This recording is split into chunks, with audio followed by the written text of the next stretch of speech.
everybody, my name is Karina. I'm from Galena Park, and today we'll be doing Anime Club with a special guest. Hi, I'm Tony Goodwin, also known as the Spidey Librarian, and I am the Young Adult Services person over at the Freeman Library. And we're going to be talking about anime, which I know kind of a little about, and then we're also going to be making food with water and powder, and I'm very new to all of this, so I'm going to be kind of sitting here going, huh, during a lot of it. So we're gonna talk a little bit about a little more lifting, and these times that we're grounded on house arrest, and we're gonna talk about Avatar: The Last Airbender. Yes. Now, I know the argument is that it's not really an anime. People usually define animes by cartoons that come from Japan if it does not originate from a manga, which is the Japanese graphic novels. But a lot of people do have pretty good arguments of how Avatar: The Last Airbender has basically infiltrated American cartoons into almost introducing Americans. They're a little too shy, or like they have a specific view about anime and really getting them into that style, the artwork, the storytelling, and stuff like that. And while we're doing that, we're in a little competition. Because I like to win. Me. I always win. These right here are called Poppin cooking. So in this box, let me tell you what comes in this box. Packets of powder that turns into food. These are really fun. So as you can see from the cover of this, we're supposed to make 2 lovely burgers, right? One is a double one. Make sure it has 2 patties. Okay. Some fries and soda out of powder and water. All right. So it comes in this little package, and it includes this lovely plastic measuring cups, right? And mixing utensils, along with this really cute knife and spoon. I was about to call it fork. Powders. These are all powders. We're just gonna follow the instructions that are on the back.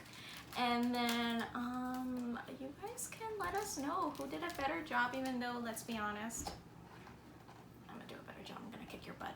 So we shall see. Okay, alright, so here's my little knifey. And here's my little spoonie. Okay.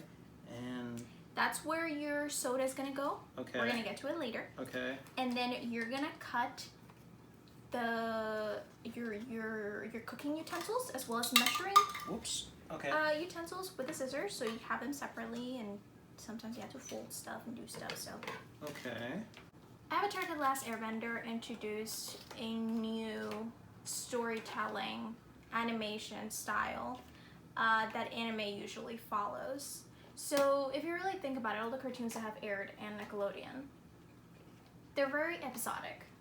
Yes, definitely. Like, they get wrapped up in a single episode, and like what happens in one episode generally doesn't affect what goes on in later episodes. Right. So unlike The Last Airbender, the entire series was an entire, goal-oriented episodes. And even if it did have like episodic type episodes where like one adventure happens and it didn't necessarily like has to do with the main storyline, it taught the characters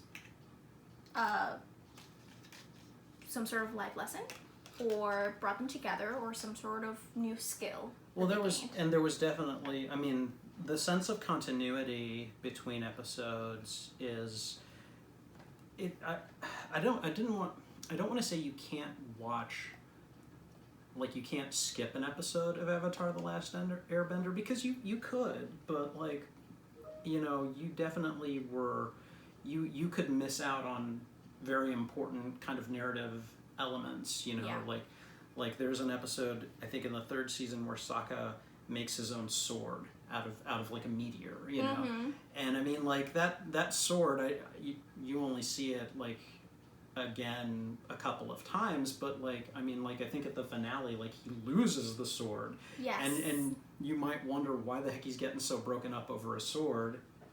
you know, if you don't know that he made it, he forged it himself. He did, so. And then he's not a bender. He's the only member from most of these series, because then like Suki joins and stuff like that. So I want to cut this out. Yes, right? That's gonna be your plating, your fancy plating. Okay. You know, he was the only one that was not a bender, and he had that conflict the entire series. Imagine the first episode, Boy in the Iceberg.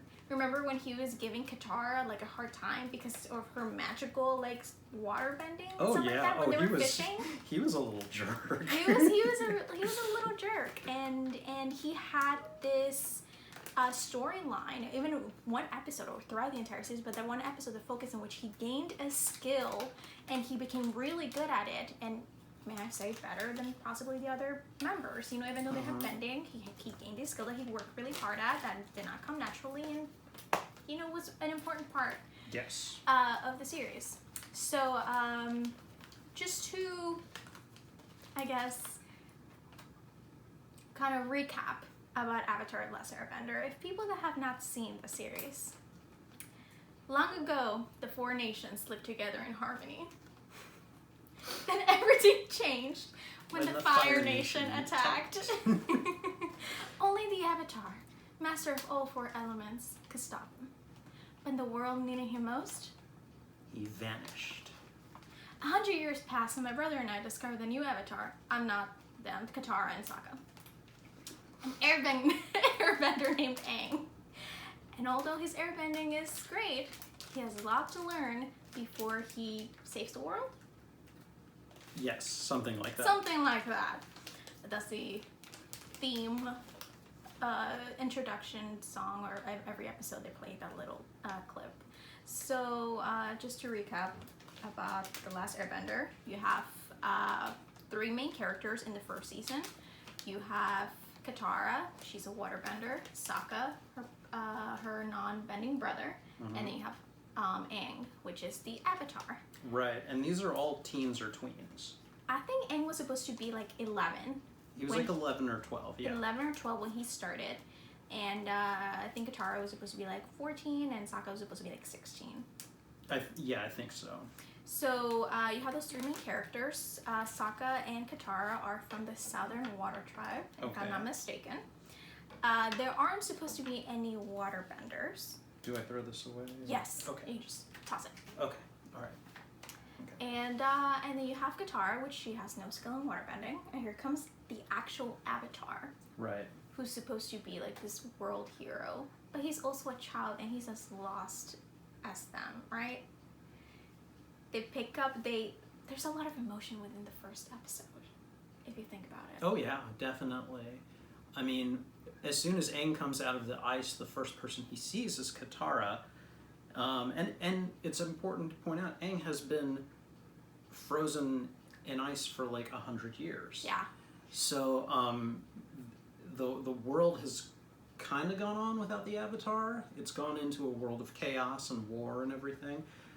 But the first thing that Aang sees when he comes out of this basically kind of suspended animation is Katara. And so, you know, she's his first point of contact with the world as it is now.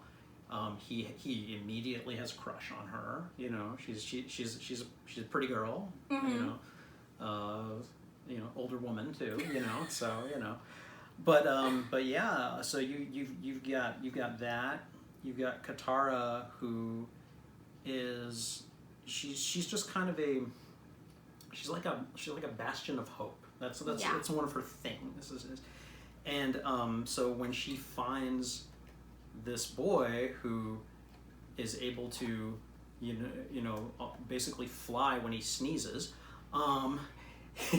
she suspects that she's found the Last Airbender, therefore the Avatar, and so hope goes through the roof for her. You know? Imagine she's not supposed to actually be in the Southern Water Tribe.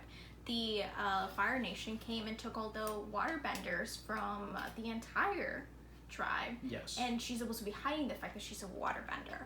So hope for her, because she does seek some sort of teaching within her skill. Mm-hmm. 2, you know, the entire Air Nation was wiped out. Yes. And he is the only one who happens to be the Avatar. Mm-hmm. And 3, from the get-go, you know, Sokka's the one that's like, no, Dad told us to stay home, protect our tribe, just stay here. And then she has like hopes, like, no, this kid can save the world and we will help him. Yes. And then they kind of go on the 3-season adventure, 3-book adventure of saving the world and defeating the Fire Lord. Yes, yes, and it is so good. It's so good. So, all right, so you want to get started? What do we do? Okay, number 1. Oh, okay. We're gonna make the French fries, right? Okay. So add a triangle of cup water to the rigid bottom tray. So which one is that one? Rigid this one. Bottom okay. All right. So. All right. Okay. There's my rigid bottom tray. And we're gonna grab 1 cup of this. This is our fancy measuring tools. And the Iron Man. Which is not an anime. Is that it? There we go. Okay. Add powder from the blue packet. Fresh potatoes. Yes. There we go. Thank you. And then we're gonna add it. Oh yeah, that totally does not look awful so far. Got that little bitty bit of water there, and then we just pour this on top. Yeah. And then you're gonna mix until the dough thickens. Spread and flatten using your finger. Turn over the tray and remove after hardened. Cut along the lines. So it does have like lines like for the shape of the fries, and you're just gonna mix it into your potato mix. Okay, so we mix all this up. And then we just flatten them down. This smells sweet.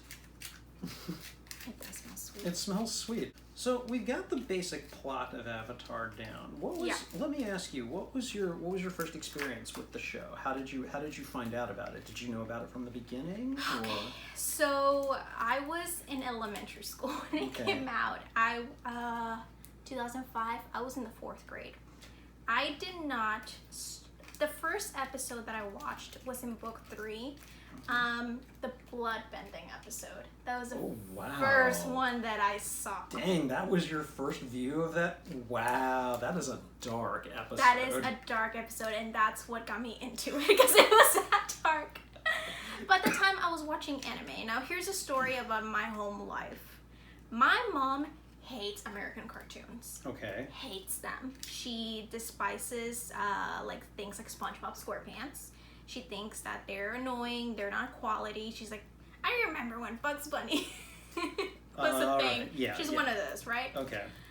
But we're all one of those, okay, whether you admit it or not. so she allowed me to watch a lot of anime. All anime that I could possibly see. She thought it was genuinely good. Like sometimes she'll walk into my room. She's like, "Is that Pikachu you're watching?" I love her. And so I was exposed to anime already. So the fact that I came across this American cartoon and Nickelodeon, season 3, I was in the 6th grade. Bloodbending episode, that was the first one that I watched. I came across this episode and I was like, this is American? This is not dubbed? This is not like something that was bought? Like that? That's pretty good. Okay. And then you're gonna flatten them. And then you're gonna flip them over, I guessing on your plating tray, and then you're gonna start cutting them with your handy dandy plastic knifey. Plastic knifey. Okay. So yeah, that was the first episode that I watched and absolutely fell in love with it. Again, I was 11. Okay. What about you? I came across it because let me think. I came in on what was literally like the tail end of the 2nd season. One of my friends was watching it at the time, and I happened to be over, and it was literally like the final fight of the 2-part episode of The Crossroads of Destiny, I think. Oh wow. So, oh, okay. Okay, all right. That's how you do this. Okay. All right, we learn something new every day. Okay, so, but and I remember, like, I mean, I'm one of those people, you can tell me, oh, you should watch this, you're gonna love it, and I'll be like, yeah, okay. But like, if I actually see the thing, then you've got a chance, basically, you know? And so, I remember watching it and going, wow, this is kind of epic and cool, and wow, this is like a really big fight, and there's clearly a lot going on here, there's a lot of emotion at stake, there's there's clearly more than just the because it was like Zuko, Azula versus Aang and Katara, and so there was they were not just fighting for their lives, they were fighting for, like, you know, the fate of the world, in a sense. And so I got pulled in very, very quickly, and I was like, what is this? And someone, you know, my friend said, this is Avatar: The Last Airbender. And I said, well, I need more. And they're like, well, you've got 2 entire seasons to watch this, to play catch up with. And so I did, and I just inhaled it. It was so unbelievably good, and very much unlike a lot of arc-driven kind of narrative cartoons that I'd watched. I mean, I'd seen a few of them, but like, this was very different in terms of the way that it felt and just the style itself. So I really liked it, and it really was kind of my, you know, I'd seen the occasional anime. Again, not a huge anime guy, but I've seen the occasional one, and this just felt very different. I could see the anime influences in it. Yeah. And that really kind of worked well for me, you know, so. No, yeah, it was an excellent cartoon.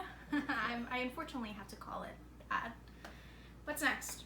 Make buns. So add 4 triangle cups of water to the star tray. That one will be this one, the one that has like a little star right here. Oh, okay. And then add powder and from the orange packet, and then mix. Divide the dough in half and fill 2 music note sections. Okay. Music notes will be this one right here. And again, this is gonna be our day's meal. So this activity that we're doing, this is something that's popular in Japan, or? Yes, it is so popular. So Japan is full of wonders, and it sucks that we haven't kept up with them, because all we have is like unicorn bagels. Okay. That's pretty much what we have right now. This is the only exciting thing that we have in America, like regarding food. But oh my goodness, the amount of snacks that they have for the anime club, for how Mike gets from GP pretty recently, they ate 60 different kinds of snacks, like little candy. I got a box, and there were 60, and we all share them amongst each other. And it was so good, and it was really, really, really cheap, to be honest. And we need to keep up, okay? Yeah. Americans need to get on the game. And in the field of snack innovation. I know. You know? The thing is, we have snacks, but they're like in massive portions. Right. Yes, we do portions. We do big portions really well here. Like, you gave me a Pop-Tart earlier, and I was like halfway through. And I was like, too much sugar. It was a sugar overload, to be honest. It's a little bit, but it's okay. That's what water's for. This is true. Also, can we talk about your Spidey shrine? My Spidey shrine? What? You mean this old thing? You mean the thing that you work on it so much all the time? You're just like, oh.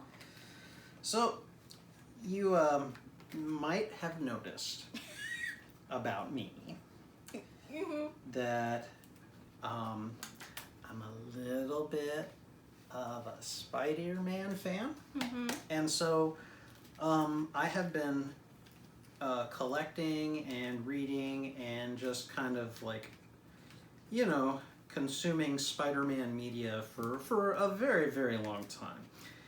And I felt like it was time, fairly recently, as in, a few months ago, to kind of really like organize everything and make a little display of it. So I think I think his head may be cut off, or it might not even be in frame here, but I've got a nice big Spider-Man cardboard cutout right here. Okay, I've got this is less of a Spidey shrine. I mean, it's got some Spider-Man stuff on it, but I also have stuff like the Dresden Files and just Harry Potter and other Marvel comics and stuff, But I also just have a lot of Spider-Man collectibles. I have Funko Pops, I have statues, I have mugs. You have 5 mugs. I have Spider-Man mugs, and just a whole variety of things that I'm not quite sure what you can see, but it's quite a setup, and it's one that I am pretty proud of, and that I kind of really enjoy. So I actually take a lot of pictures of my shrine, and I've put them up on Instagram and stuff like that. Plug in. So yeah, you can find me on Instagram. I am Spidey Librarian. It's so difficult to tell. Okay, and okay, so we cut this in half. In half, and then one goes into this one, and the other one goes into this one. Okay. If I had a shrine, it would definitely be an anime shrine. I like anime. I think you've noticed I like anime a lot. A little bit, yeah. It will definitely be an anime shrine, and guess what? Avatar: The Last Airbender will be part of that anime shrine. Darn right it would. Why wouldn't it be? I honestly do consider an anime. A lot of people think that anime has to come from Japan. Oh, right. Yeah. Okay. But it's not. It's a style that originated from Japan. I mean, I guess it depends on just how much of a purist you want to be, but, yeah, I would tend to think... I mean, I'm no anime expert, but the influences of anime in Avatar: The Last Airbender, I mean, they really can't be denied, and so I really think, at least from my fairly non-expert point of view, that, yeah, that you could call that an anime, Okay, we're gonna leave that alone. And now we're gonna do number 3. Make the patty. Oh boy. Add 4 triangle cups of water to the star tray. So we're gonna use this tray again. We're gonna add 4 cups. Okay. Add powder from the brown packet.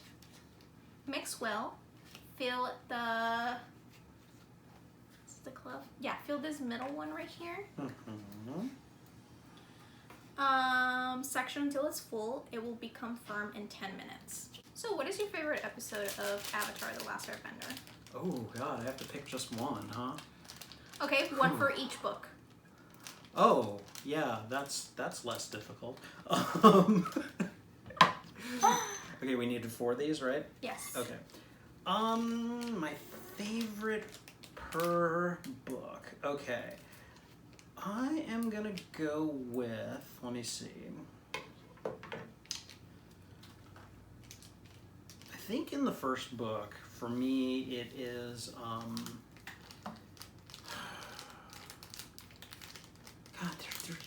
there's just so much good stuff in it. There is. Cause like, I'll settle on one and then I'll be, but what about, cause like, you have like the episode where they visit the village of Kyoshi. Yes, where you learn about, the Kyoshi warriors and, right, and Avatar Kyoshi. Yes. So, but oh, this is chocolatey. And then there's like when they get to the northern water tribe and just all of the epicness that takes place there, and Sokka getting his first like big crush and everything, So, I mean, there's a lot of good stuff. There's the episode where Jet is introduced, So you have pirates versus like, ninjas, so to speak, and stuff. So, I mean, all of those are really good. I guess for me, the one that, if I have to just choose one to take the cake, it's actually going to be an early episode. It's going to be, I think, like episode 4, the Southern Air Temple. And that is the one where, you know, like, Aang is convinced that the airbenders are in hiding, and they go, and everyone is telling him, no, the air nomads were wiped out, you know. Yeah. And he doesn't want to believe it. And then you go and he's looking for his friend. Oh, please. We have dogs. They're lovely, I promise. But he's looking for his friend and former teacher, Monk Gyatso.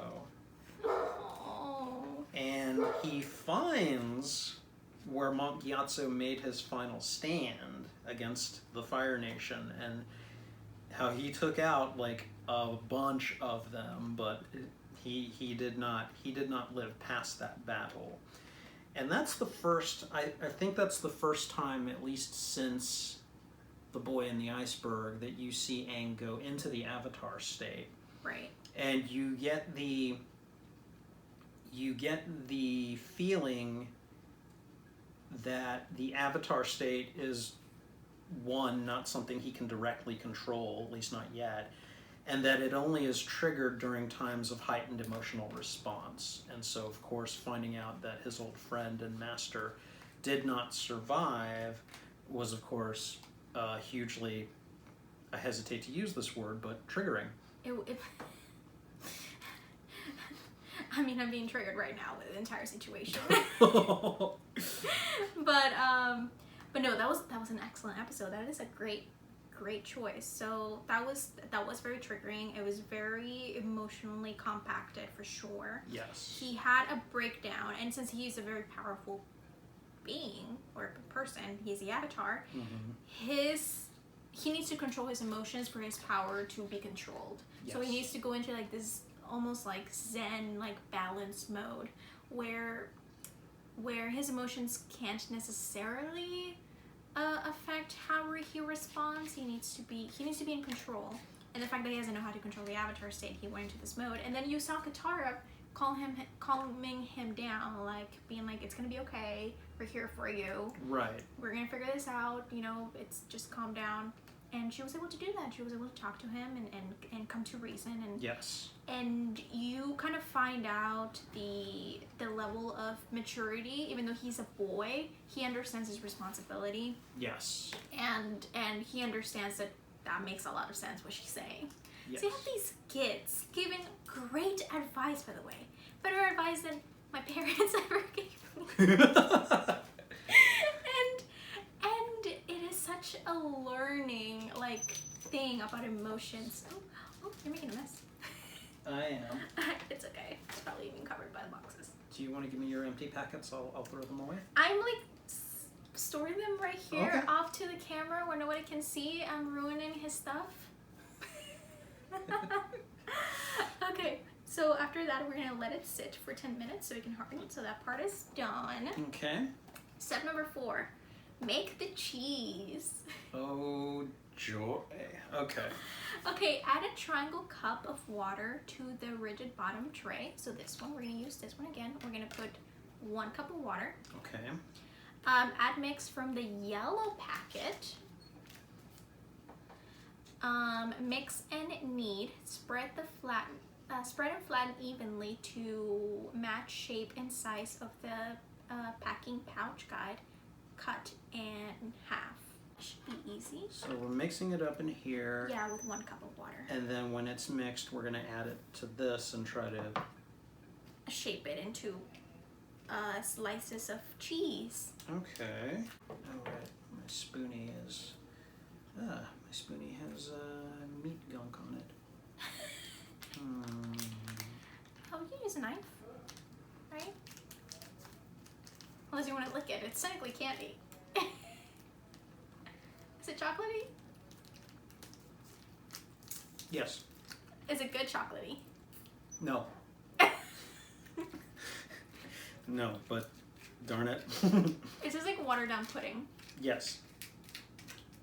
Yes, that is actually precisely what it was like. Cheese. Thanks. An avocado. Thanks. I finished my cheese before you did.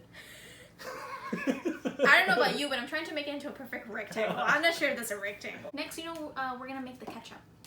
Okay. So, number 5, we're gonna add a triangle cup of water to the rigid bottom. So we're gonna use the exact same one, this one. So 1 cup of water and add the powder packet from the red one. This is our ketchup right here. All right, and we're just mixing this up. We're just mixing it up, and we're gonna leave it in the container. This is our fancy sauce. Okay. Okay. So now what? Okay, so we're done with our ketchup, right? That's step number 5. Yeah. Step number 6, pile up ingredients. It's time for the fancy plating, which I am here for. If you okay. You can jazz it up however you want. We only have 1 condiment, which is ketchup. So remove the buns and the patty from the tray. Cut each bun in half using the knife. Cut the patty into 3.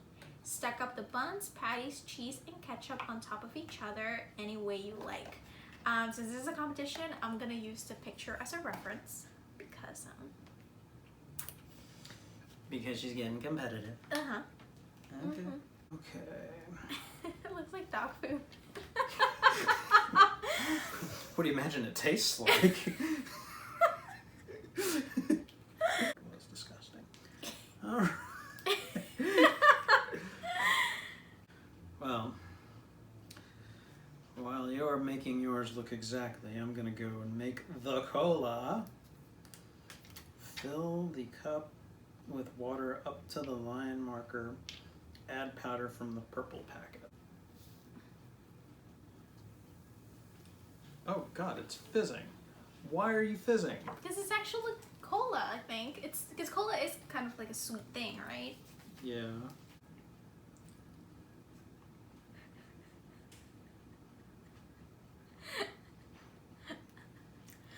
Wait, we haven't presented them to the judges. Oh, sorry. Pretend mine has 1 more half-eaten fry on it.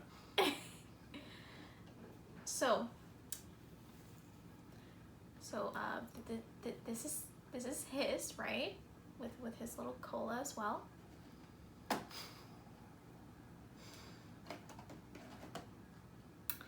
I don't know, man. I think there's a clear winner.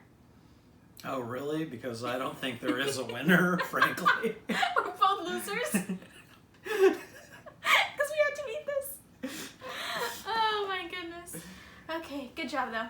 Good job. So, while we're eating this, who is your favorite Avatar character? My favorite Avatar character is Katara. She is bossy and she's a great leader. She is slightly too much, I do admit. Okay. Because she's naggy and she always thinks that she's afraid. You're regretting that. Do you need some water? No, I have Coke right here.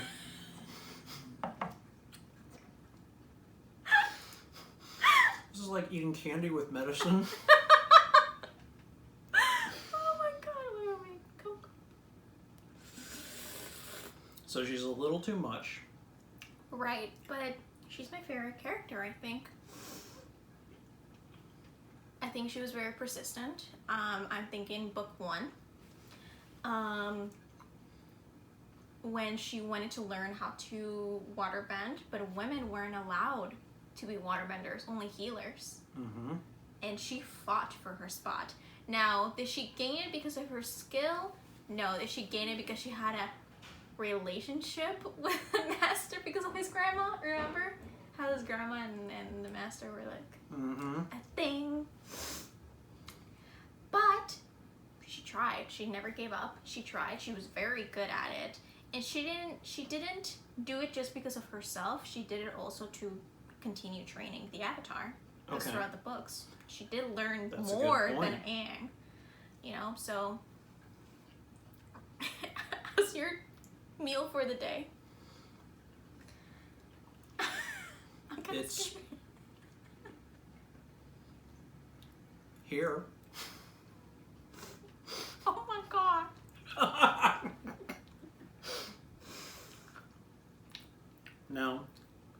Now you know that I was right. That there are no winners. It's not that bad, really. I mean, I can eat it at least. I don't know. It's a whole lot of sugar, though. It's very sugary, so, you know. It does taste like a medicine.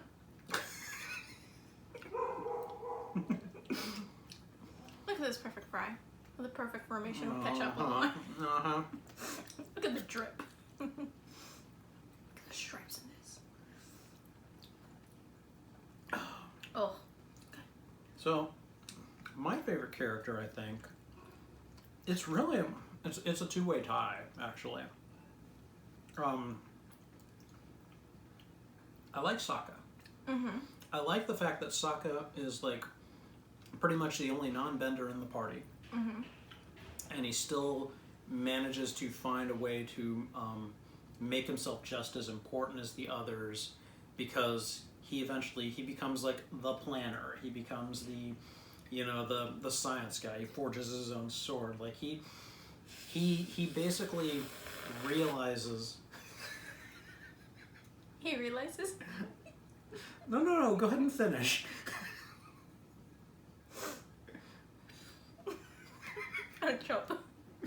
He basically realizes that he really does have to kind of rise to the occasion, and he makes himself do that. But I also cannot leave without talking about Prince Zuko's story. Oh my gosh, talk about character development. I mean, talk about an arc. Oh my god. Speaking of, I never answered what my favorite episode out of book 1 was. Ooh, okay. Which was actually towards the end of book 1, Mm-hmm. when Prince Zuko basically, what was the general's name? Zhao. General Zhao, that's right. Admiral Zhao. Mm-hmm. So he basically made him look like a child that was not worthy of his redemption or his, you know, honor. Mm-hmm.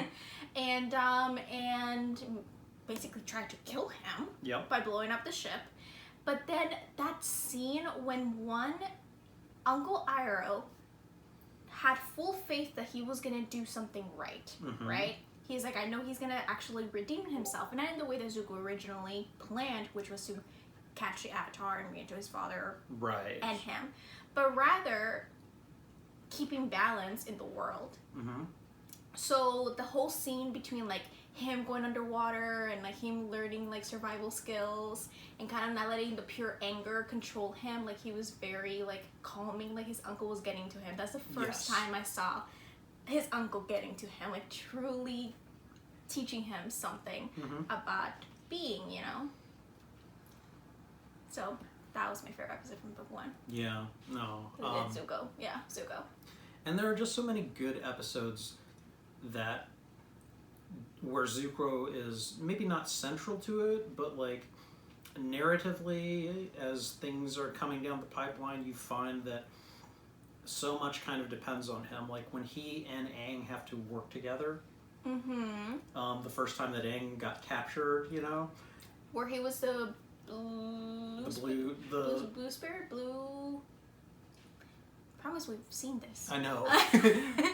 We're just gonna say the blue spirit. Yeah, I think it was called. But yeah, like, you know, and they have to work together even though they're not on the same side and everything, and you can see the doubts that are kind of planted in Zuko over that when Aang just tells him one day, he's like, you know, one of my best friends was a Fire Nation person, and do you think that if I'd been born into this particular century that you and I might be those people, you know, or if you'd been born back, you know. And so, and you know, and Zuko actually thinks about it. You can see it on his face, you know. Blame you, young man. Yeah, so like there's so much development there. So like, yeah, Zuko and Sokka, my two favorite characters from Avatar: The Last Airbender. So also shout out to Uncle Iroh. Yes. Oh my god, that man. Oh. Oh, the feels. Yeah, Avatar The Last Airbender is really good. If you have not already seen it, you definitely should. And it was only a 3-season series, so when it's over, the narrative actually does get continued in a series of comic books that, at least at first, I believe, were written by Gene Yang, the creator of American Born Chinese, Level Up, Eternal Smile. So those books and these are available at our libraries. Might not be easy to check them out right now because of all of the things going on, but they will eventually be able to be checked out. So I would highly, highly recommend these. If you like the show, they are an excellent continuation. They are. Why have you not finished your meal? What are you doing to me? What? I thought you had made the perfect meal. No, there's obviously a clear winner, which is you. Look at that. Look at the similarity. There are no winners here. You don't have to eat it. I just can't even be anywhere near it. Fun to make, awful to eat. Please do not eat this. For us. All right, well, thanks for joining us for our little discussion and our candy making contest. So, this has been Tony, the Spidey librarian. And Karina, thanks for joining us, and I had fun. Thanks. Thank you.